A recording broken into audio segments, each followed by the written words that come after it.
Soumis à l'examen de l'Assemblée nationale hier 10 février 2026 pour ratification, le projet de loi relatif à l'accord de prêt a fait l'objet d'un débat à l'hémicycle provenant du Fonds d'Abu Dhabi et d'un montant de près de 517 milliards de francs CFA. Cette somme est destinée au financement du développement au Tchad. La répartition de l'enveloppe prévoit environ 30 milliards en dons et 540 milliards sous forme de prêt. La période de mobilisation de ce prêt est comprise entre 2023 et 2026. Si quelques députés ont reconnu l'importance de ce financement pour soutenir le plan national de développement 2020-2030, d'autres en revanche se sont interrogés sur le niveau d'endettement du pays. Ce prêt ne posera aucunement de problème au pays dès lors que nous avons un plan national de développement et que nous voulons financer. Nous connaissons les réalités de nos ressources ordinaires.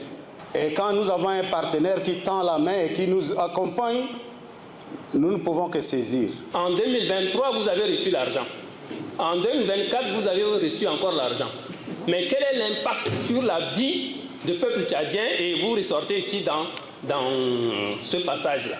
C'est ce à quoi le ministre des Finances et du Budget a répondu en rassurant les députés qui se sont souciés du niveau d'endettement du Tchad et le taux d'intérêt de ce prêt. Un taux d'intérêt d'1% avec un remboursement étalé sur 18 ans et un différé de 4 ans.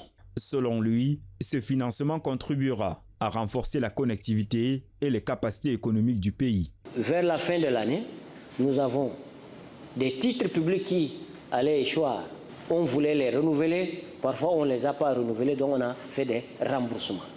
On a aussi remboursé beaucoup d'autres dettes, que ce soit vis-à-vis de la BID, vis-à-vis de certains de nos créanciers. Et ensuite, vers la fin de l'année, le cours du dollar a beaucoup baissé.